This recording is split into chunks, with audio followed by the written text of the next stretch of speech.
You preempted my entrance to the car. You were counting me down, so I was like, I'm just going in now. So I'm just gonna preempt it and ruin everything. Of course, man. Good morning, party people. Good morning. Hello everyone and welcome back to the Backseat Cinema Club. I'm Callum. I'm Jonny. And we're back for episode 2. We survived episode 1. Just. Minus Tim this time. We're just because you're busy. so welcome.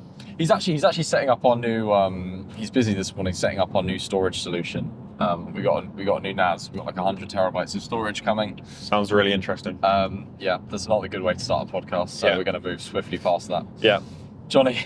So I'll be hosting today because Callum's driving, and for some reason it's illegal to go on your phone while driving. Yes. So I'll be taking over. So it's going to be a bit more of a creative structure today. But you know what? That's half the fun, I think, because you can fix it in the edit. So, is this revenge for something, Jonny, that we'll discuss? I only have revenge against Tim in mind. The things we will discuss. Okay, fine.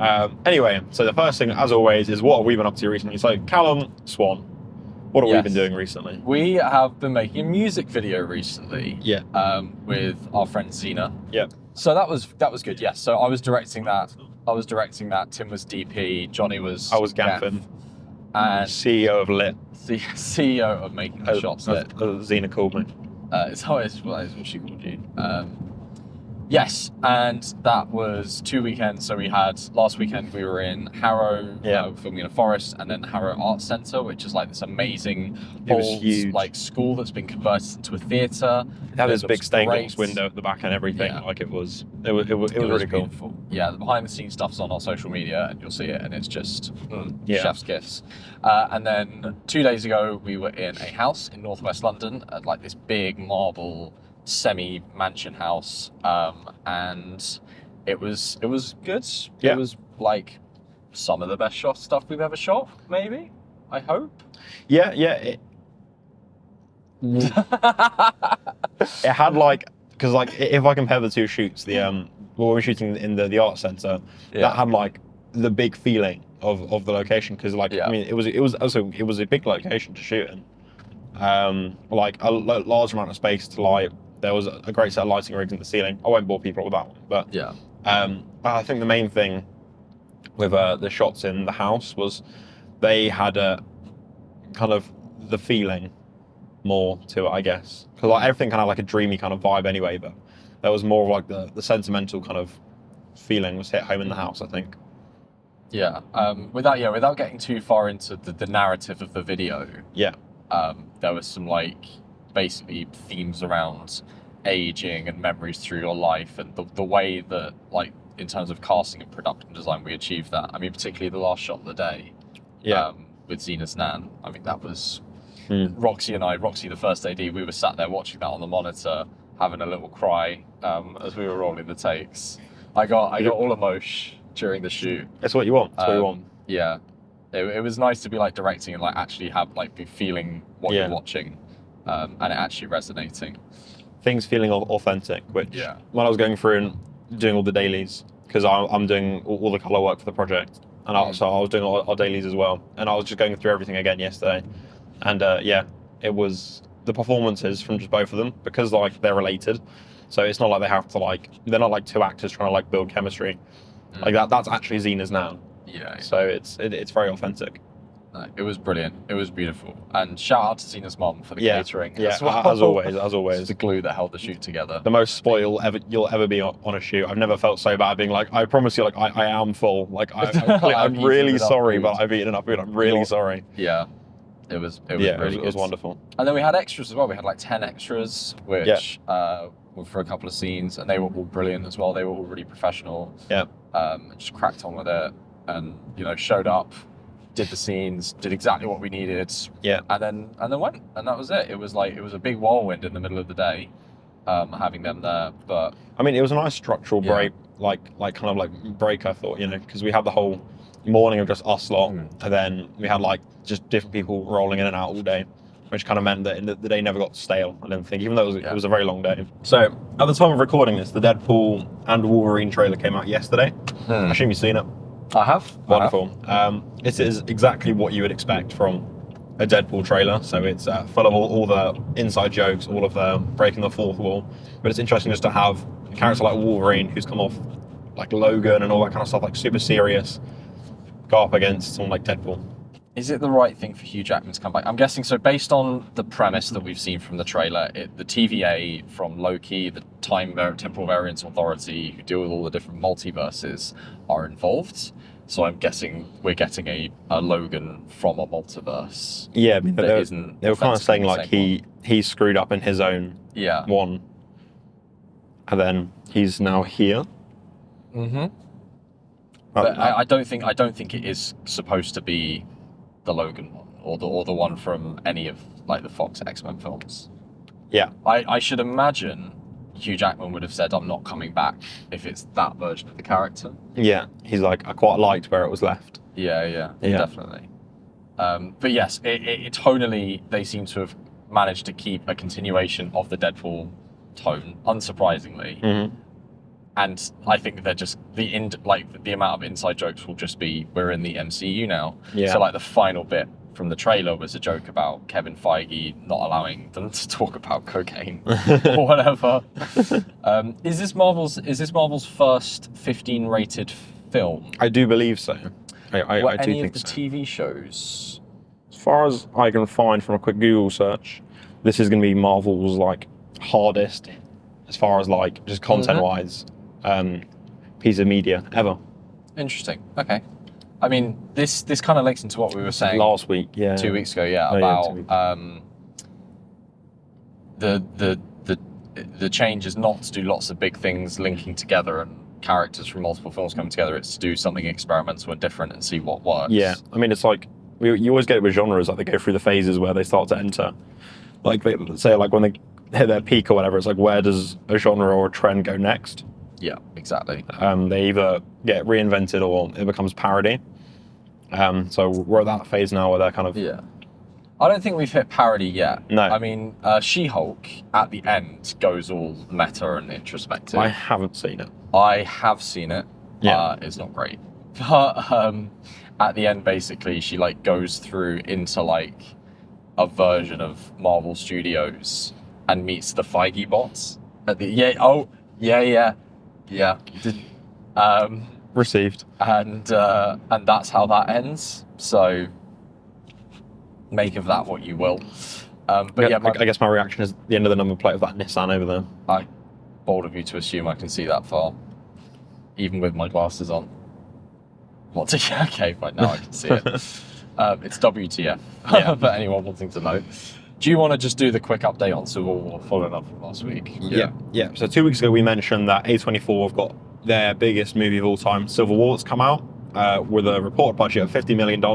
So far, it seems to be on track to be a success. It's made in its second weekend, I believe. It's made $50 million overall. So for a budget of $50 mil, it's making $50 mil in 2 weekends, I think can be counted as a success. Mm-hmm, definitely. Because it's not even had a home release yet. And I saw it's $45 million it's made just in the States alone, and only $5 million worldwide. So I'm not sure whether they've had their full release schedule or the full release has gone out worldwide or not. That Ford Ranger is pulling. Yeah. But yeah, I'm not sure whether it's gone fully out worldwide or not yet. But so far, that's a good sign, seeing a small company like A24 being able to take these bigger risks and having them seemingly pay off only can mean good things. Yeah, I mean, so generally the rule is you need to make 2.5 your budget to account for marketing and everything. I should imagine it's not quite that extreme on a film that costs only 50 million. That rule tends to apply for sort of 100 million up. Yeah. But it's very promising, and the marketing for the film has been bigger than a lot of other A24 films. I mean, it's been on the side of buses and things like that, which... I was in London, I was seeing it kind of everywhere. Which in the UK is generally only bigger films that happens for. Like, you wouldn't have seen, I don't know, Hereditary on the side of a bus, maybe, for example. No. Now, Alien and Aliens, the whole franchise. So, the Alien Romulus trailer? Yeah, so basically, things are happening with the Alien franchise. The Alien Romulus, which is the 1, 2, 3, 4, 5, 6, 7th film in the franchise. Maybe the 13th, maybe the 7th. Could Depending be on whether or not you count Alien vs. Predator or not. It's true. Is coming out. And also, it is this year the 45th anniversary of the release of Alien, as in the first film. Yeah. So it's back in cinemas. I've rewatched it, and you've rewatched Aliens. Yeah, as I saw Alien again. I honestly think early this year, like a couple months ago. Nice. So it's still fresh in the mind. And yeah, those first two movies, man. They're special. They are very special. Very special. I also rewatched Aliens last night. Actually, I might squeeze it in. Which is your favourite, Alien or Aliens? Alien. Really? Having now rewatched both of them in a short span of time. Don't get me wrong, they're both phenomenal. They are both great. But I think Alien. I do lean towards preferring Alien. Yeah. I think it's just more precise and more tight. And I just think there's that little bit more care was taken over Alien than Aliens. And Aliens is good in different ways, the action sequences, the humour, so on and so forth. But in terms of what works for me, I think it's more there in Alien. What about yourself? Personally, I find Aliens scarier. I buy that. Yeah, I buy that. There was more moments in Aliens where my butt was clenched. Yeah. Shall we say? It's the scene in the lab when all the sprinklers are going off. Wait, no. Have the sprinklers gone off yet in the scene where like the little face huggers, like the face huggers crawling around? Because that scene is it's horrific. That's awful to watch. Like they did such a wonderful job making that you watch it, you're just like. Yeah, I think for me the only scene in Alien that is like actually butt clenching, I think is the ventilation duct scene where the captain's crawling around in there and they've got the alien on the tracker and it's getting closer. That's the only scene for me that's really, really scary. The rest of the film, like, the horror I'm sure it was very scary in 1979, but less so now. Yeah. That being said, I think particularly the first hour of the film, just visually in Alien, is just something else. There's so much dread in it. Yeah. I mean, I just think about maybe some of the horror isn't like compared to horror nowadays. Yeah. Sorry.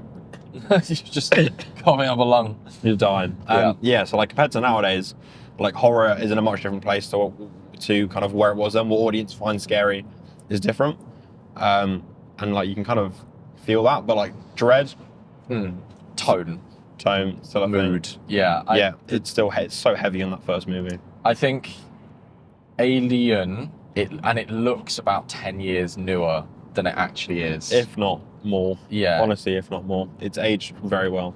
The sets have aged well. The music has aged very well. Yeah. Cinematography's aged well. Yeah. The pacing is slow, but I like that because you're always looking at something that looks great. Yeah. I mean, I wouldn't say it feels slow. It's deliberate. Yeah. I think it's a thing. And like, maybe it's a case of talking about slow pacing, I guess people use it as more of like a criticism of a film. I mean, I feel like you're not mad about that. No, I am because like slow doesn't mean bad, you know. Yeah, I'm not saying slow is bad. I'm saying, but for a lot of people, I think it would be. But like there's enough in Alien that like when you're watching it, there's especially like it's so hard to put yourself in a world where when you're watching Alien for the first time, you don't already know so much about it.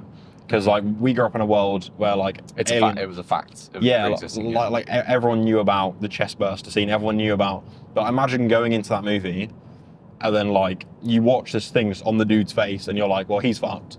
And then it comes off, and you're like, oh, he's fine, chilling, all's good. And then you see the chest burster scene for the first time. You're like just trying to like imagine that. Yeah, it's. Like I'm just sad that we will never get the chance to experience it for the first time, should we say? Yeah, because that is the closest you can get is locking yourself in a dark room and watching the film and trying to convince yourself that you've never seen it before. Hardcore gaslighting is the only solution. It would appear. I think it's interesting you should say about the world. I think the world building it's interesting. The film doesn't do any more world building than it needs to. No, but what it does do.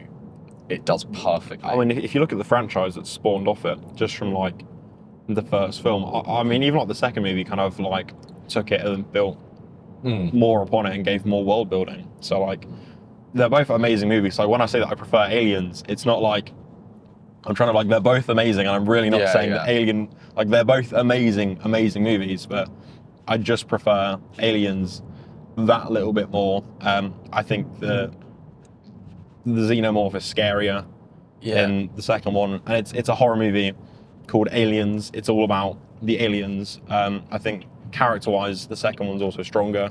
Ooh, interesting. I really do. Ooh, okay. Okay.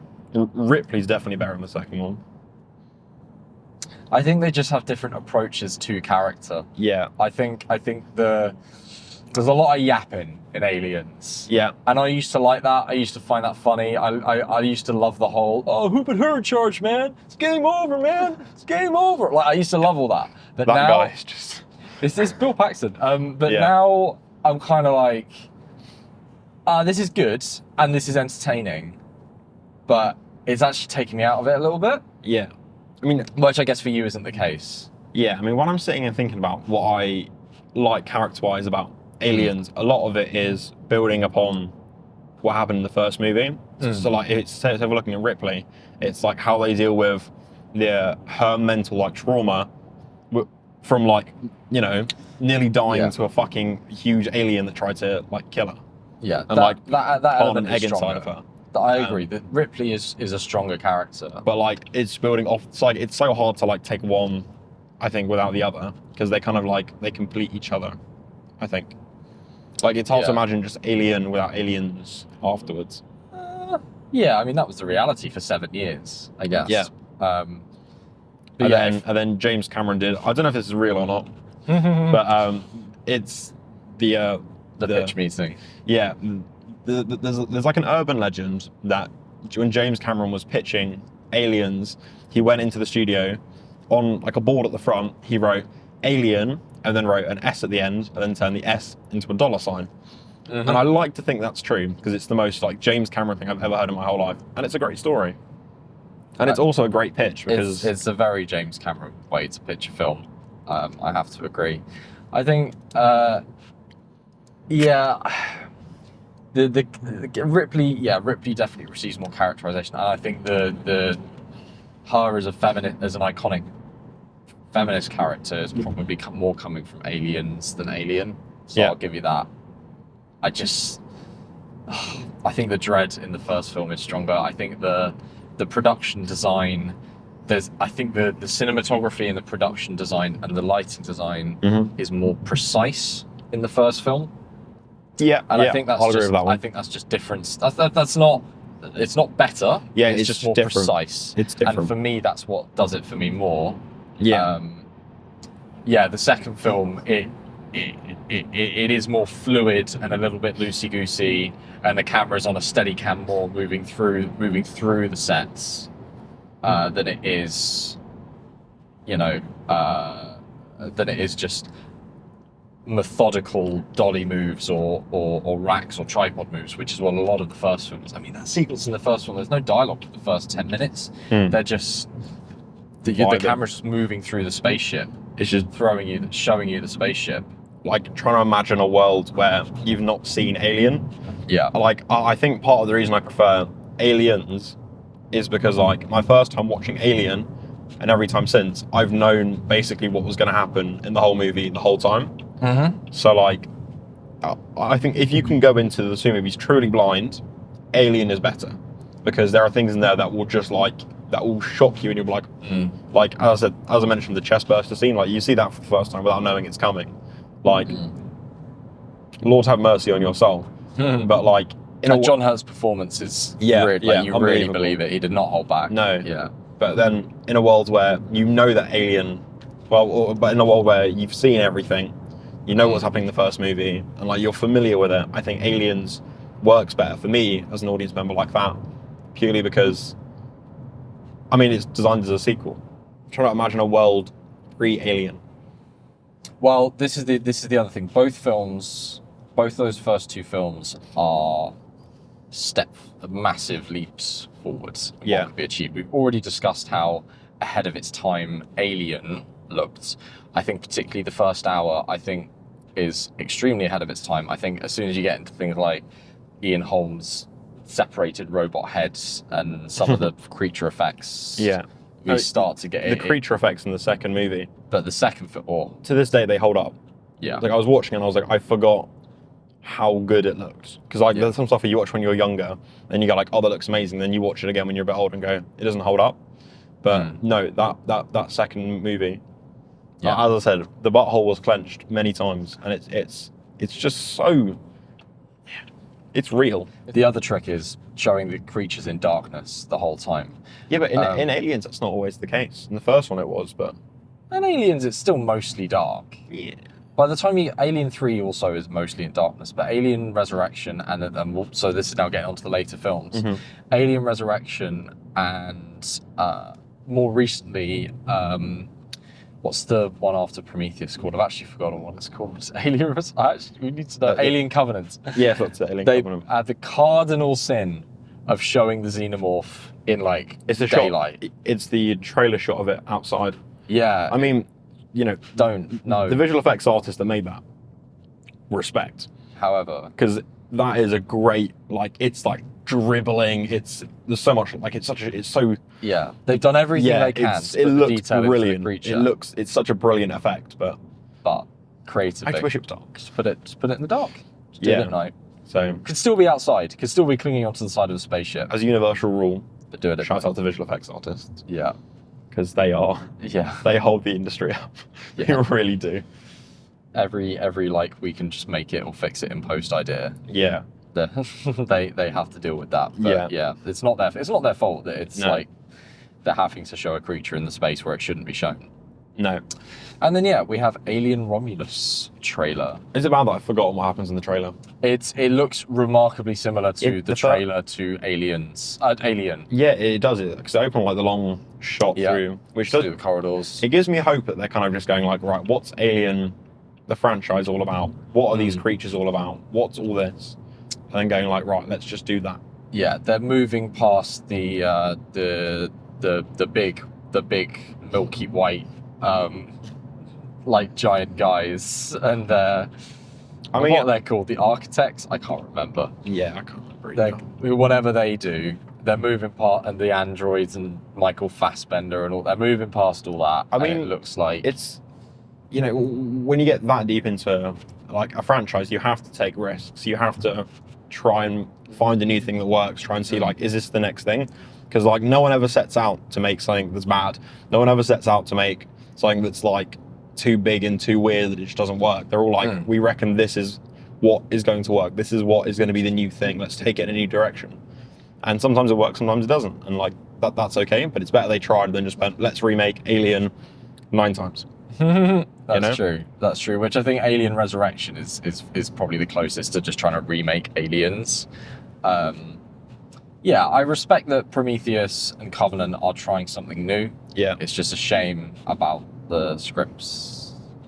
Anyway, anyone who doesn't really like technical side, I'm really sorry right now, but Blackmagic released some new cameras. So for some context, we use Blackmagic's cinema cameras. We use their 6K and their 6K Pro cameras, and have for a couple of years now. They're, for the price, you can't get a better image. We've been using them for 4 years. What did I say? A couple of years. I just wanted to be like, it's actually been 4 years since we bought them. It's been 4 years. No, I'm just saying, it's been a really long time. Yeah, but for the price, you can't get a better image. No. Like, you just can't. You get 6K RAW, and it's not just 6K RAW, it's the image you get out of the 6K RAW, because I feel like you see people talking about resolution, dynamic range, and they're just trying to throw around all the technical terms, but the one thing they can't advertise or put on a poster is actually, does the image look nice? Yeah. And it's one thing you can't tell until you get the camera in your hands and really play with it. Yeah. But those cameras punch well above their weight class, considering they're like £2,500. Mm-hmm. £2,500 for that. It's ridiculous. But anyway, Blackmagic have released some new cameras. They have released, one thing we've always wanted from Blackmagic is that all their cameras, all their pocket cameras have like the form factor of a DSLR, but just really big. Yeah. Like the chunkiest DSLR you've ever seen in your life. Yeah. And we've always wanted a box camera out of them. So like when you pitch like a cinema camera in your head, you see like this little box kind of thing with everything built up on it. We've wanted them to do that, and they've done it. It's called the Pixis. Yeah. And it's kind of half-baked. It is. It's the sensor it's the full frame 6K sensor from the Blackmagic 6K 6K cinema camera, which is the body of the Pocket 6K Pro with the NDs taken out, and it's an L mount rather than an EF mount, and a full frame 6K sensor. Yeah. Which is a nice sensor. Very nice sensor. But has a very slow readout speed, and therefore has very bad rolling shutter performance. Which, for us, considering motorsport is a big thing, when you're trying to do that and your image goes like wobbly, it's a big deal. It's a problem. But if you're shooting like, I mean, I saw, I can't remember the name of the person who made the video, but they were talking about how they think that camera is going to age really well, considering now the Pixis has dropped. Everyone is going to be buying the Pixis and not the 6K. Yeah. Which means that you could, in a couple of years' time, the second-hand market for 6Ks, you'll be able to get a full-frame 6K camera that can shoot open gate, which people that love to shoot anamorphics is huge, or people who just enjoy open gate. That's huge. It's just your thing. And you'll be able to get that for like £1,500. Which, like, if I think back to when we were starting out, if I knew that I could get a camera that could do that for £1,500, you'd have bit the arm off. Yeah, I would have sold everything I had for it. Kidney, all my Lego. Well, I don't know. Steady on. But like that's a huge deal. So Blackmagic as a company they're doing wonderful things for the future of the industry, and I think the only way is up for them at the moment. You know, they're only going to get bigger. They're only going to be used on larger productions as people who've grown up shooting their cameras shoot bigger and bigger things. Yeah, well, I mean, we will always have a degree of loyalty to them. Now, to be a bit more negative, it doesn't have that. We need to know if they can improve the rolling shutter performance of that sensor. Yeah, and it doesn't have built-in NDs, man. Yeah, that is, and I own a camera that doesn't have built-in NDs and make it work. It's a pain. It's not a massive pain, but it's not. Yeah, but it's having to for each lens you have to have, or like you just get a set for your matte box, but then you've always got to shoot with a matte box. Yeah, which is a pain. The whole premise of the box camera was the increased dexterity and ergonomics of the design. Yeah. For which a box with 1 million screw mounting holes is perfect. Yeah. But to remove the NDs now, the answer is they don't have space for the NDs because it's a full frame. Donington. So it's either Donington. Yeah, there's a couple of Doningtons. Yeah, the answer is they just had no choice, but they could have extended the front of it and made it bigger. But if Sony can fit NDs on a full frame sensor. This is what we were saying. Is this them leaving the door open for the Pixis Pro? Well, I hope they do. Yeah, I hope they do. Because if they do, and it has the NDs in, that is then everything we need in one place. Yeah. Because as a company, everything Blackmagic stand for like people our size, is like, it's perfect. Because if you think like 10 years ago, we'd have been shooting on what? We would have had very limited options 10 years ago. Yeah. Like, just in terms of our business model, it wouldn't have fully worked. It's very much like a here and now kind of thing as a company. And Blackmagic is just the perfect counterpoint for that. And also, they've released 2 other cameras that are more like aimed for like professionals. Yeah. They've released one other camera for professionals, which is the Ursa. They finally put a full frame sensor in the Ursa. So we have 12K full frame. 12K full frame Ursa. Interesting camera, that. Can shoot open gate. And I've reviewed the raw footage out that. I've downloaded the samples off the internet. It's really impressive. The clarity, I mean, it's 6K, so you'd hope so, but it's impressive. And then later this year, they're dropping a proper large format 65mm sensor, which is going to be 17K, which is what everyone advertises IMAX resolution to be. For like the big film IMAX cameras, they used to shoot things like Dunkirk, Interstellar. Do they say it's equivalent to about 17K digital? Is that what they say? Well, 18K is what Chris Nolan says vertical. Okay, interesting. Now, I kind of wish that I'm kind of the school of make the sensor bigger but don't increase the resolution, because surely as the photo sites get bigger, the image will get better. Yeah. Like, if you want to shoot IMAX, just shoot IMAX. Don't try and replicate digital IMAX. Just make the sensor bigger and, I don't know, make the resolution 6K. I mean, 6K we've got no issue with at all. We shoot 6K and we're just like, This is already more than we need. Which is the point of it. Yeah, the 4.6K on the Ursa G2 is like the optimum resolution, I think, for having flexibility, but also not like just destroying your data storage. Yeah. I just think, look, I'm very excited about it. I think the more cameras with 65mm sensors, the more interesting things are going to get. Because the only other competition in that space is the Alexa 65, which is 4-5 times the price, and you can't even buy it. You can only rent it. The red VistaVision Raptor as well. Yes, which is probably more genuine competition, but doesn't have the resolution and the red image. It's 8K. It doesn't have the resolution. Well, it does. It's not 17K. Yeah, not 17K. It's true. Which is, I guess, if that's the point, is that it's close to IMAX resolution. I guess that's the point. I think my one gripe with it is, to make the sensor larger, they didn't go taller. They went wider. But that's how it works. That's how making a 65mm sensor works. Yeah, but IMAX is 4x3. IMAX is tall. They went wide and they didn't go tall. So just take another one of the sensors, put it on top. Yeah. Happy man. Received. This is Blackmagic. Currently really. If you're watching this, Grant, please. I think it's time. That has us covered. You may have noticed we pulled over, and that is so. Because Callum Swan doesn't want to drive while reading off a sheet of paper for some strange reason. I can't think why. But we're going to play everyone's favourite game from last week. Which is the Letterboxd. The Letterboxd review game. We need an actual name for it, because just calling it the Letterboxd review game is a bit... Comment below for what you think the name of this game should be. Save us having to do work by doing it for us, please. Thank you. Please. Amazing. Okay, now, last week, Tim trounced both of us, but he had twice as many chances. No, Tim got 0 last week. Oh, sorry, I forgot about that. So us two tied and beat Tim last week. Yeah, it's 2-2. So Tim's going to be playing this week, apparently, but my prediction is he's going to get 0. Oh, okay. Is he playing remotely?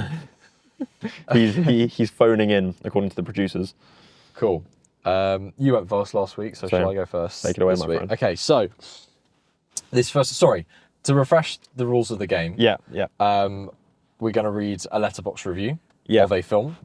I will then give 2 options as to what that film could be. So is this review for film A or B? And Jonny will have to guess which film it is. If he gets it right, he gets a point. If he gets it wrong, he doesn't get a point. And then vice versa. Jonny will do the same thing on me. We have 3 of these reviews each. Let's give it a go. Let's see what happens. Indeed. Okay. This first review is from Karen.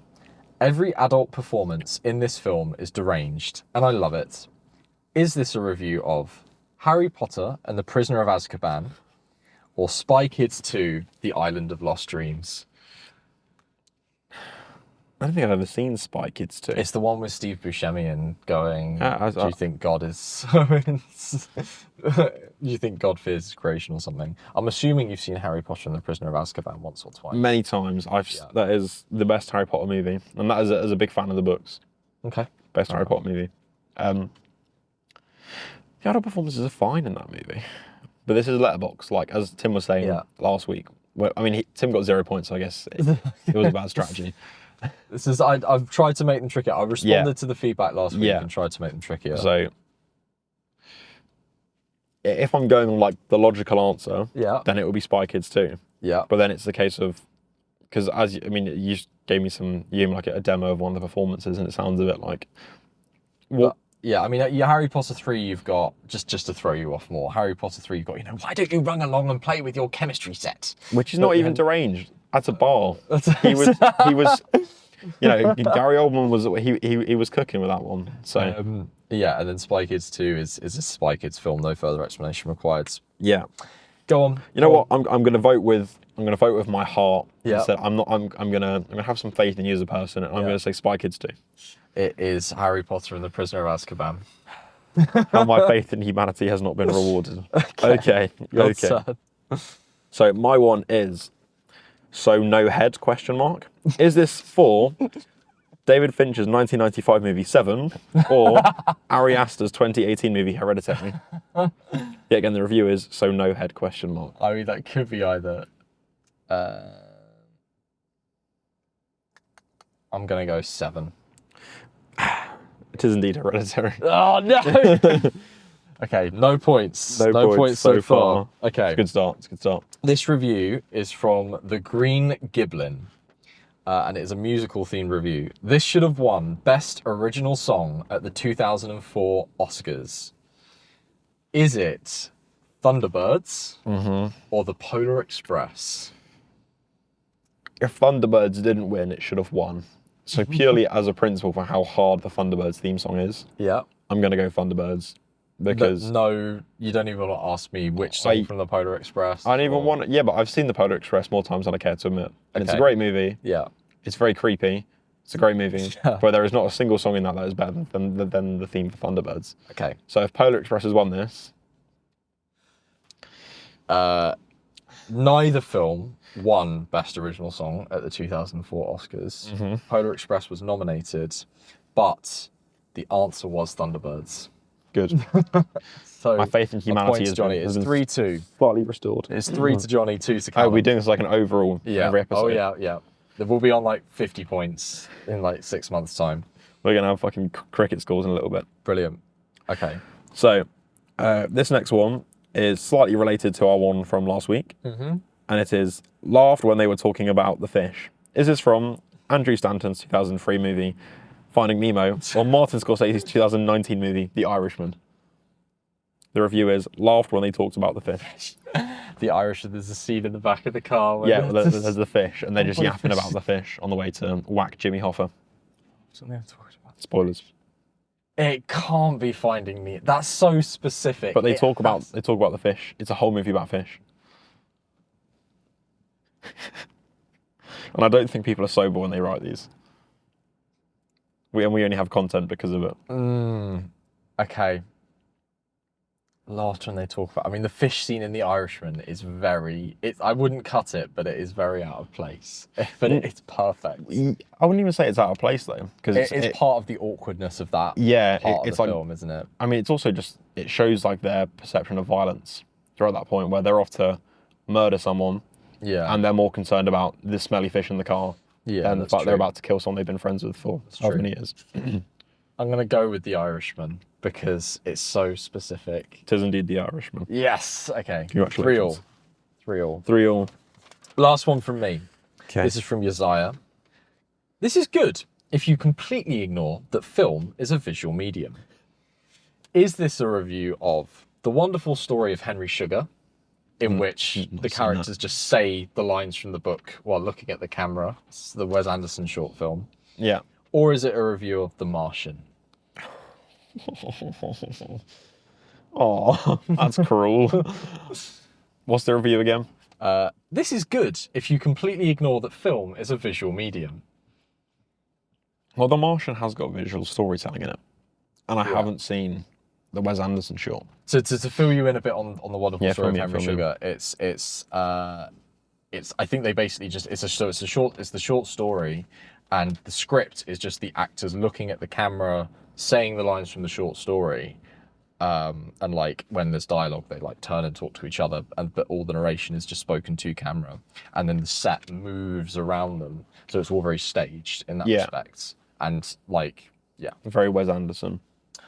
Even more Wes Anderson than Wes Anderson. I would venture too much Wes Anderson. And then yes, obviously The Martian, where there is also a lot of dialogue to camera. But yeah. Okay, well, it sounds like the whole point of the Wes Anderson thing is that it's very visual. Like it's something that only really exists because it's in the world of film. So the review doesn't really make any sense if it's about a film that's all about having people talk into camera and having things move behind the camera and all about being what's in your frame.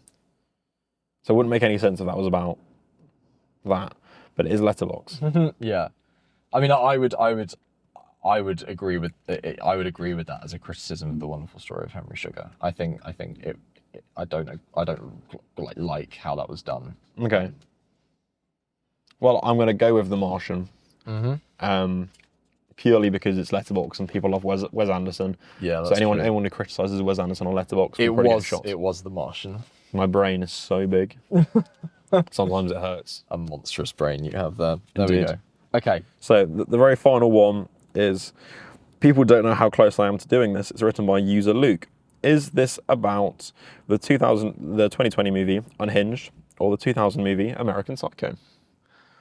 What? I haven't seen Unhinged. Obviously, I've seen American Psycho. I have not seen Unhinged. Unhinged is about Russell Crowe's character having a bad day, as he likes to say. Yeah. And then someone behind him outside traffic lights honks when he doesn't move for a green light, and he gets quite vexed by it and goes on a long just rampage killing everyone. Okay. So is it about that one time you wake up in the morning and you just can't be bothered and someone annoys you in traffic? Yeah. Or is it about... Is it a literally me for the internet? Yeah. Read what's the review again? People don't know how close I am to doing this.